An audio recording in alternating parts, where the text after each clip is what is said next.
오늘은 하이델베르그 교리문답 거기 40번 문제부터 들어가면 되겠습니다.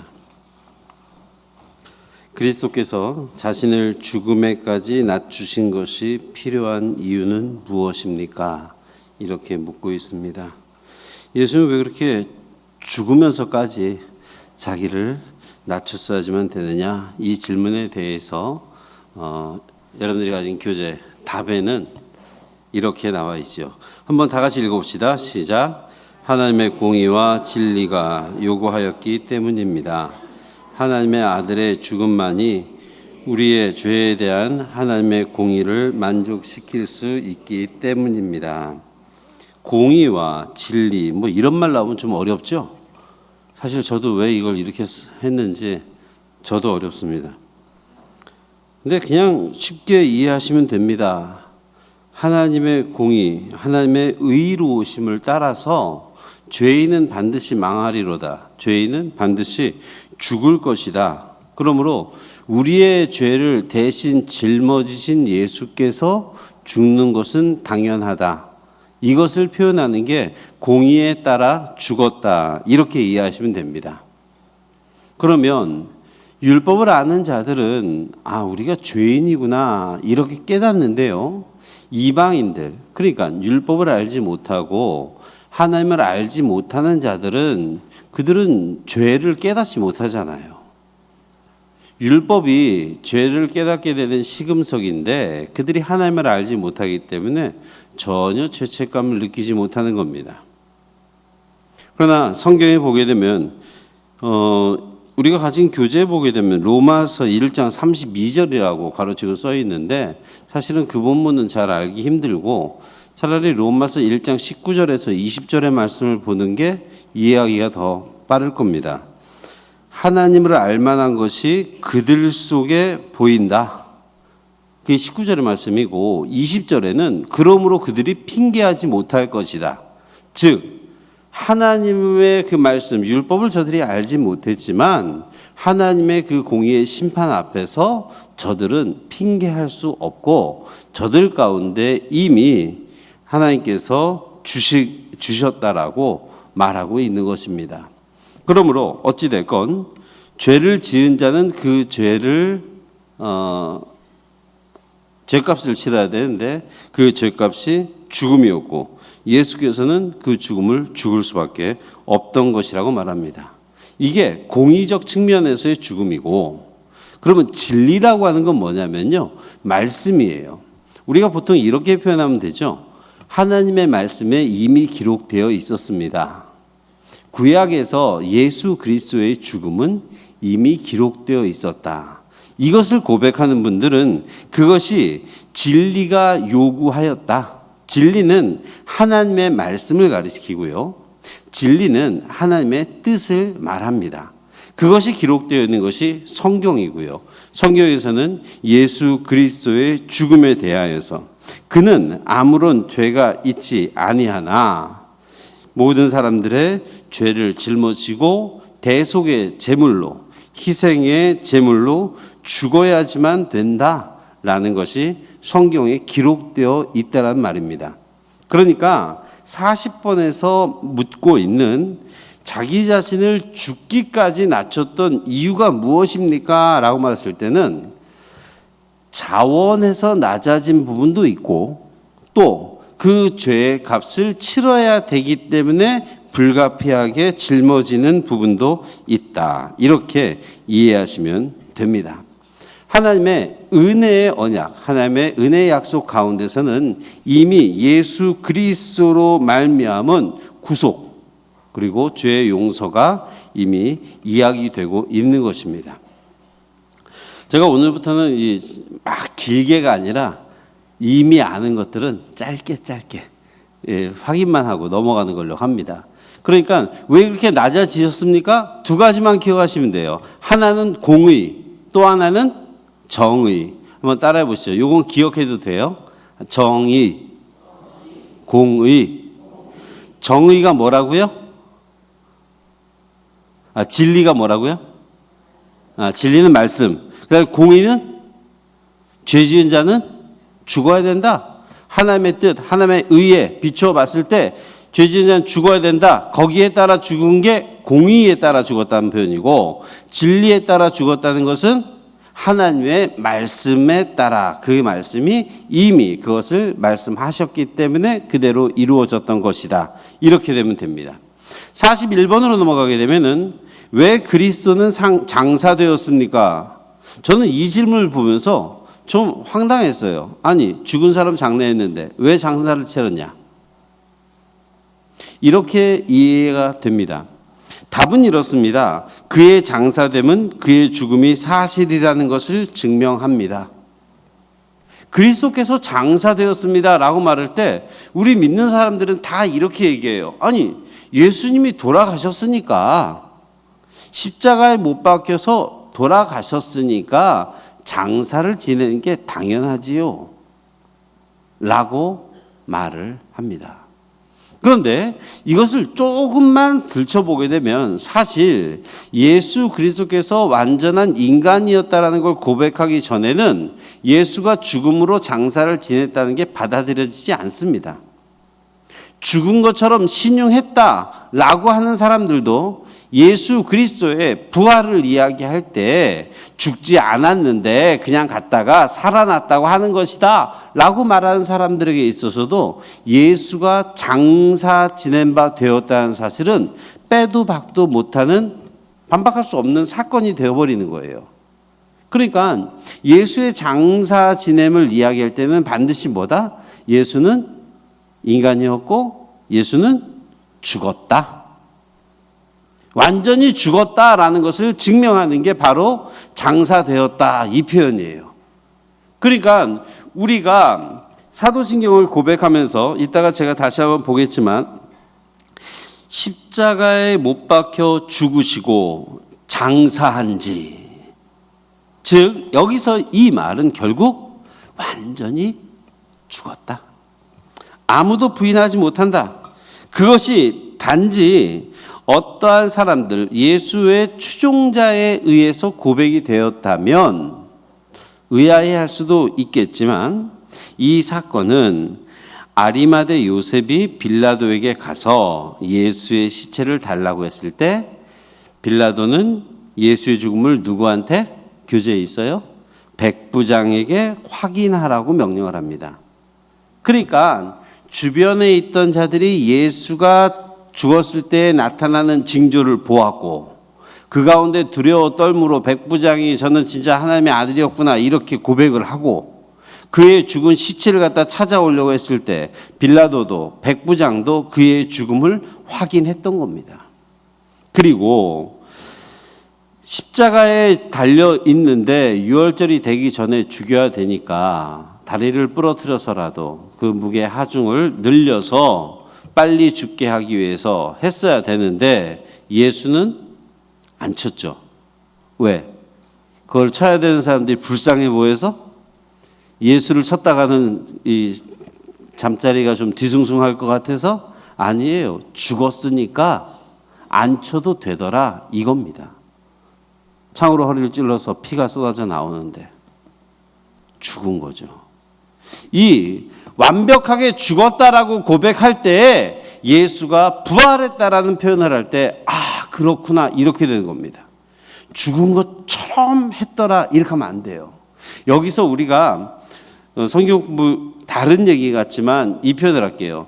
우리도 예수님과 함께 죽겠습니다라고 말할 때도요, 여러분 장사된 바 같이 딴 사람이 보기에도 저 사람은 진짜 자존심 다 죽었네, 저 사람은 성격이 다 죽었네, 이게 검증이 돼야 돼요. 그냥 어느 날 내가 예배 드리고 기도하다가 하나님 내가 주님 앞에서 죽었사오니 내가 그냥 고백하고 난 이제 죽었다 꼬르륵 꼬르륵 죽었다 이게 아니에요. 옆에 있는 사람이 남편이 아내가 또는 자식들이 날 보면서 와 성질 다 죽었네, 예수 믿더니 고집 다 죽었네, 옛사람이 다 죽어버렸네, 옛날에 좋아하던 그 모든 것들을 어쩜 저렇게 다 돌이킬 수가 있지? 참 대단하네. 이게 뭡니까? 장사 지냈더라 하는 것처럼 저 사람 완전히 죽었어 라는 소리를 들을 때 비로소 예수와 함께 부활하게 될 것을 우리가 믿어야 됩니다. 죽은 것처럼 하다가는 답답하기만 할 뿐 아무런 감동이 없어요. 왜? 여차하면 살아날 거거든. 여기 여차하면 살아나실 분이 많죠. 그러지 말고 그냥 죽으세요. 예수님이 죽으셨던 것처럼 믿고 죽는 겁니다. 빌라도가 확인하고 백부장이 확인을 하고 옆에 있던 자들이 확인을 하고 예수의 어미가 확인을 하고 그래서 무덤으로 가서 어떻게든 모략이라도 발라보려고 죽었기 때문에 찾아갔던 거 아닙니까? 그렇게 죽었기 때문에 마귀도 착각했을 것이고 그러한 가운데 하나님께서 영광 중에 그를 살려내시니 그 가운데 다시 살아나시니 그 다음엔 죽음이 힘을 못 쓰는 겁니다. 왜? 자기의 사단의 최고의 힘이 뭐예요? 죽음이에요. 죽인다? 겁이 나죠. 그런데 죽여라? 하나님이 나 살린다? 뭐가 겁나겠어요? 옛날에 한 영화를 보니까 그런 게 있더라고요. 죽어도 사는 사람. 와, 이 사람은요 죽으려고 애를 써도 죽질 않아요. 총을 맞았는데 구멍이 뚫렸다가 다시 메꿔져. 막 절벽에서 이렇게 뚝 떨어지는데 몸이 이렇게 고무처럼 쫙 늘어나다가 다시 싹 붙어. 와, 무슨 터미네이터에 나오는 T1처럼. 그런데 여러분, 그렇게 죽고자 했는데 죽지 않아요. 겁 없죠? 근데 더 무서운 거는 죽었는데 또 살려. 반드시 죽었는데 내가 끝났다고 생각했는데 하나님이 살려주시더라. 이게 그리스도인들이에요. 죽기를 두려워하는 자들이 그리스도인이 아니라 예수 그리스도의 부활을 믿는 자들에게 있어서 하나님을 고백하는 자리에 있어 무서운 것은요, 죽음도 두렵지만 내가 이렇게 주님 때문에 죽을 때, 내가 주님 때문에 내 자존심 죽이고 내 고집 죽이고 내 성정을 죽이고 나의 방향을 죽일 때 하나님께서 그를 반드시 살려내시더라. 그러므로 그리스도가 장사되었다는 이 사실은 예언이 이루어진 것이기도 하고 예수께서 가장 낮아지신 것을 이야기하기도 하지만 완전히 죽었음을 사람들이 보게 했던 겁니다. 더 이상 아무도 빼도 박도 못하게. 그가 사망을 이기신 분이라는 것을 사람들이 알아야 되기에 그러한 장례라고 하는 절차를 치르게 되었던 것입니다. 42번의 질문을 보면 그리스도께서 우리를 위해 죽으셨는데 왜 우리는 또 반드시 죽어야 됩니까? 여기서 우리는 좀 헷갈리면 안 돼요. 그리스도께서 우리를 위해서 죽음으로 인하여 얻은 게 뭡니까? 구원이죠. 우리가 죽는 건 뭡니까? 구원받지 못해서 죽는 겁니까? 아니에요.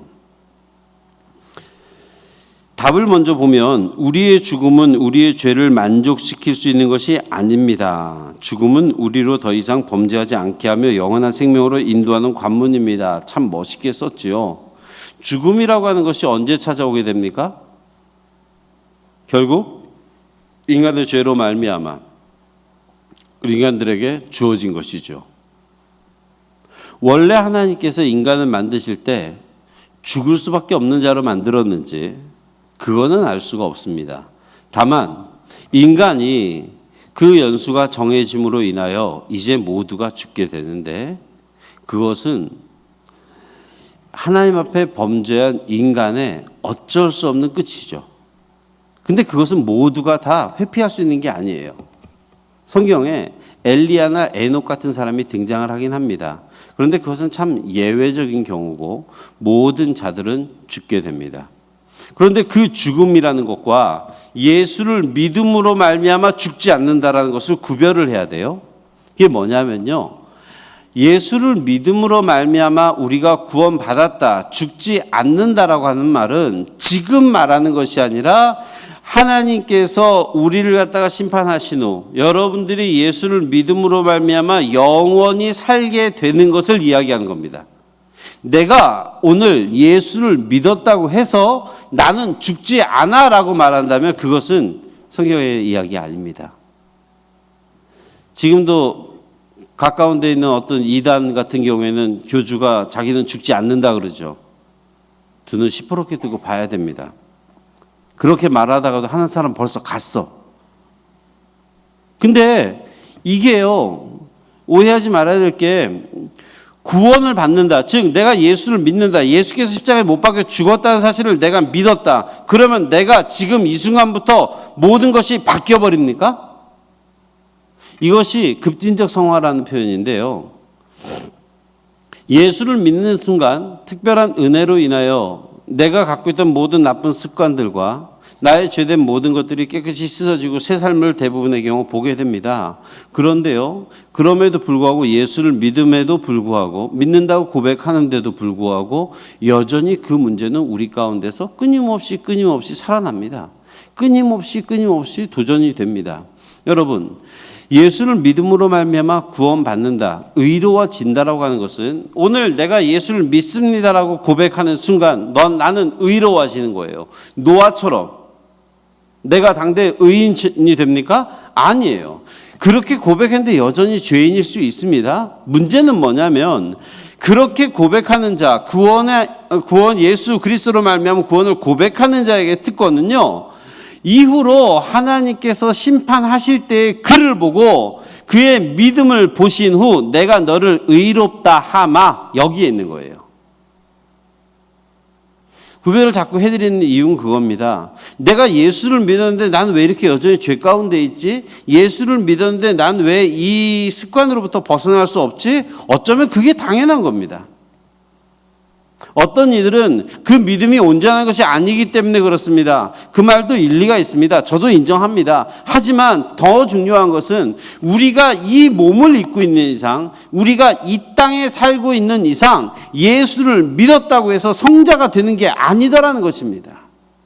끊임없이 예수를 닮아가려고 애를 써야 되고 끊임없이 쓰러질 수밖에 없고요. 끊임없이 주님의 은혜를 간구할 수밖에 없는 거예요.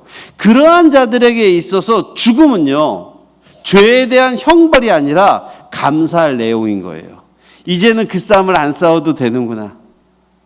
이제는 주님의 나라에서 이제는 하나님과 함께 이제는 그 싸움을 하는 게 아니라 하나님과 영원토록 찬양할 수 있겠구나. 이것이 오늘 여기서 이야기하는 겁니다.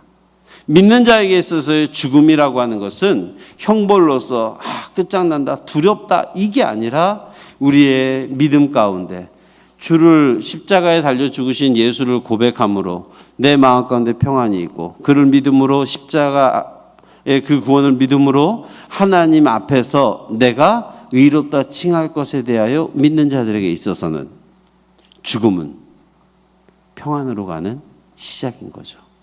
영원한 나라로 가는 시작이 되겠죠. 물론 이것에 대해서도 얘기할 것들은 많겠죠. 그때부터입니까? 살아있는 때는 안 됩니까?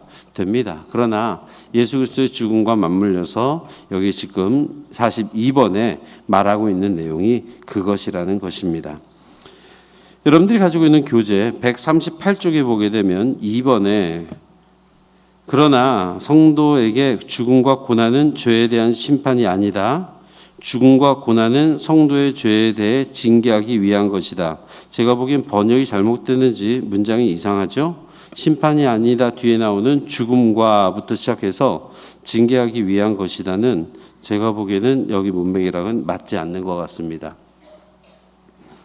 체크해 봐 주시기 바라고요.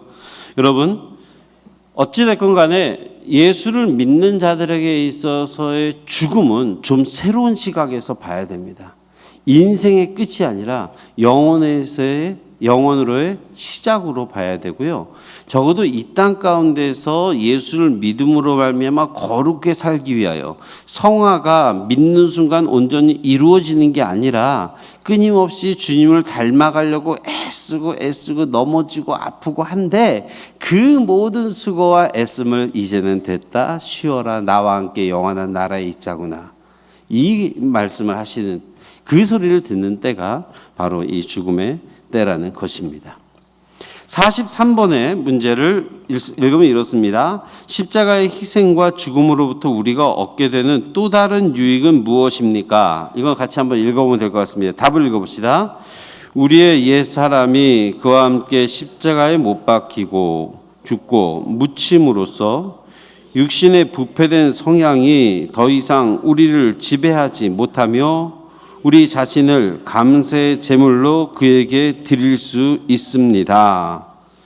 예수께서 십자가에서 희생의 죽음을 가졌기 때문에 우리는 비로소 이제 그것을 거부할 수 있게 된 겁니다. 무슨 말이냐? 죄가 또 우리 가운데 있는 부패한 성향이 우리들을 지배해 왔고 그것을 거부할 수 있는 힘이 우리에게는 없었어요. 그런데 예수께서 십자가에서 죽으심으로 말미암아 죄가 사하여졌으니 이제는 우리가 그거를 거부할 수 있는 힘이 있다는 것입니다. 무조건적으로 그렇게 되는 것이 아니라 내가 그렇게 할 수도 있다라는 거예요. 전혀 그런 생각도 없었고 그러한 부패된 성향으로부터 우리가 어떻게든지 벗어나려고 해본 적도 없고 하다가도 성공해 본 적 없는데 예수께서 우리를 위해 죽으심으로 말미암아 이제는 그것에 의지하여서 싸워볼 수 있더라. 싸우다가 넘어질 것 같으면 피하면 돼요.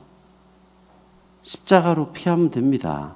예수 그리스도의 이름을 부르면 되는 것입니다.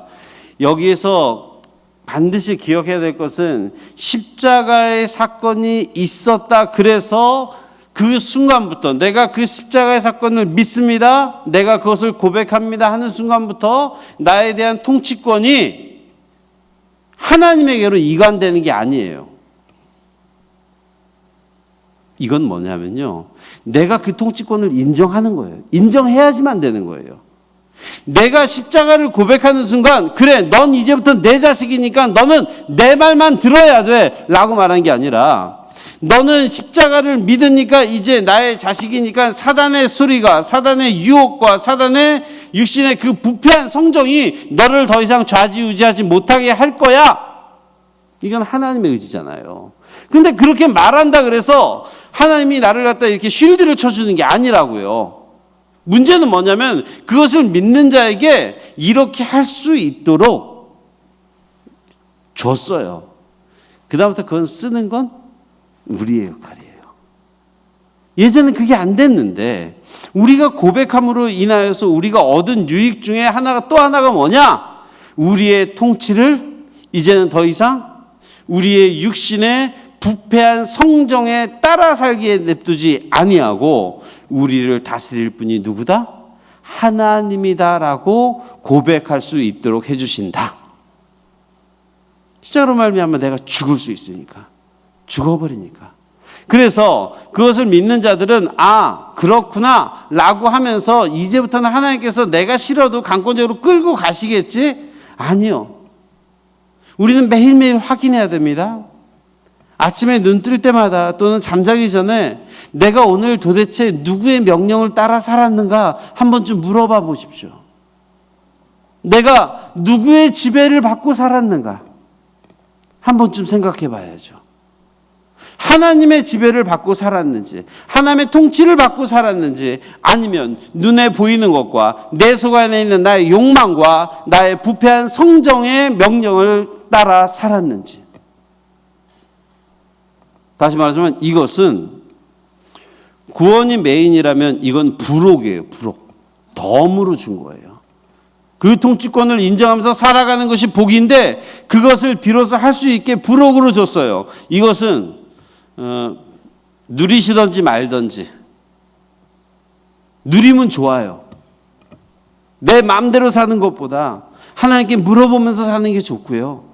내 뜻대로 사는 것보다 하나님의 인도하심을 따라 사는 게 좋고요. 부패한 내 성정에 따라 만족하며 사는 것이 아니라 하나님의 통치에 순종하며 사는 것이 복입니다. 그러나 모두가 그렇게 살 수 있는 게 아니라 그렇게 살겠노라 다짐하고 십자가의 죽음을 우리가 고백할 때 그들에게 보너스로 준 거라니까요.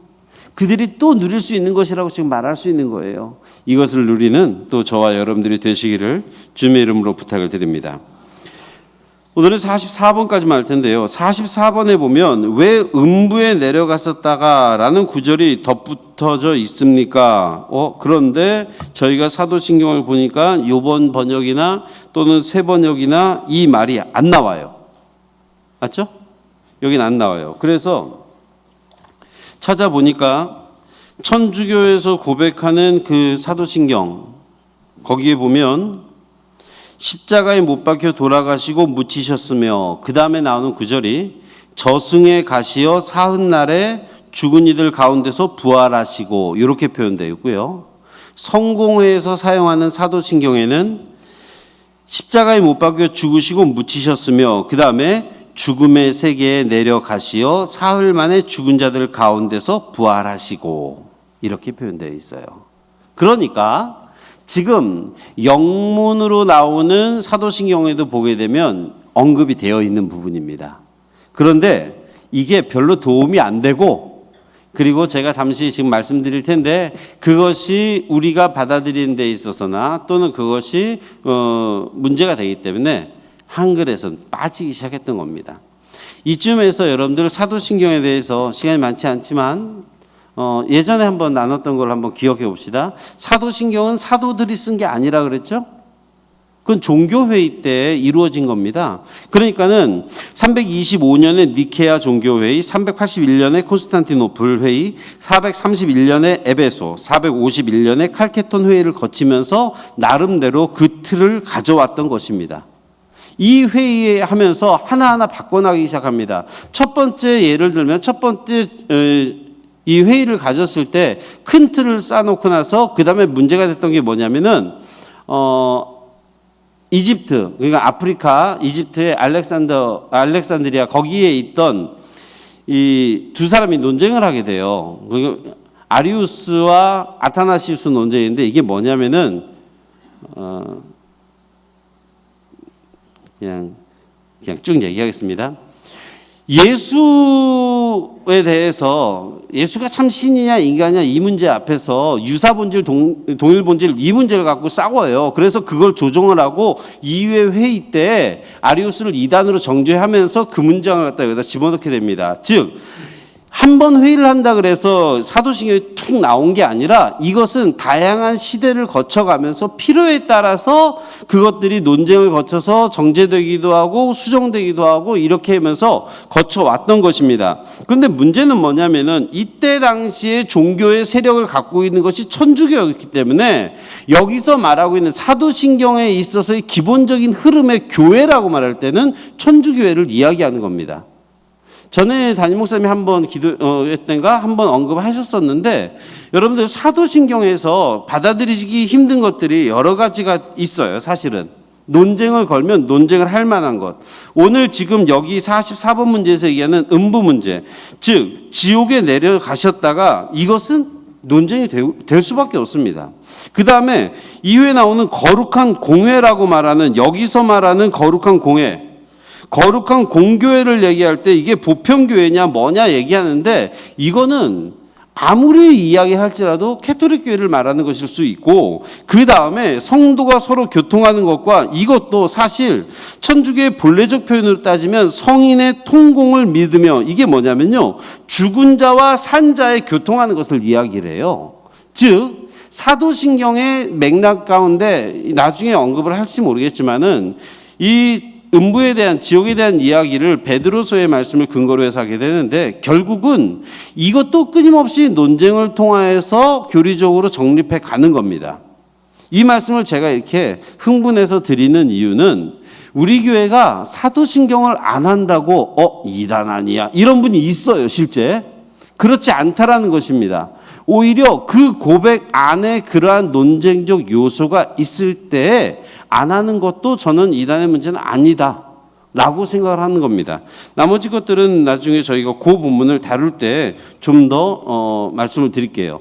그런데 초창기에 이 교리, 이 사도신경 교리, 트렌드 회의에서 결의한 교리 그 마지막에 뭐라고 쓰였냐면요. 이 신앙 고백을 반대하는 자에게는 저주가 있을지어다. 이게 사도신경 마지막에 쓰였던 구절입니다. 그러니까 믿음의 고백이라고 하는 것은 굉장히 중요한 것이고 시대에 있어서의 보호막을 치고 뼈대를 세우는 데는 굉장히 중요합니다. 그런데 그것이 교조화되고 그것이 딱 막혀버려서 논의의 구조라든지 무엇이 진리인지에 대해서 끊임없이 도전하며 적용하지 아니하면 오히려 그것은 아니함만 못하다. 그러한 가운데서 오늘에 나와 있는 왜 음부에 내려갔다가 이 구절이 덧붙여져 있는가? 이것에 대해서는 여러 가지 해설을 여러분들 가지고 있는 교재에 말하고 있습니다. 어떻게 해석해도 좋습니다. 하지만 이것은 현재 우리가 고백하고 있는 교리에는 고백에는 빠져 있기 때문에 거기에 대한 설명은 굳이 안 해도 될 것 같습니다. 이주에 나중에 그 음부에 대한 문제, 예수께서 죽으셨을 때 거기 갔다고 기록되어 있던데 그것에 대해서는 어떻게 해야 됩니까? 이거는 다른 시간에 또 이야기를 하는 게 맞을 것 같습니다. 이제 말씀을 정리하려고 합니다. 예수님께서 십자가에 달려 죽으셨다는 사실, 그가 죽은 바 되어서 장례되었다는 그 사실, 그로 인하여 우리가 누릴 수 있는 것, 우리가 예수와 함께 죽는다는 것이 어떠한 것인지, 그냥 멋으로, 그냥 행위가 아니라 진짜 내가 죽을 수 있는지 다시 한번 확인해 보시고요. 그렇게 한 주간 동안 또 죽기 위해서 애쓰는 사람이 주님과 함께 부활할 때 더 크게 기쁜 것처럼 다음 주에 다시 또 만나서 이제 예수 그리스도의 부활에 대해서 우리가 함께 나누게 될 때 여러분 그러한 기쁨들이 또 샘솟을 수 있는 예수와 함께 죽는 한 주간이 될 수 있기를 주님의 이름으로 부탁을 드립니다.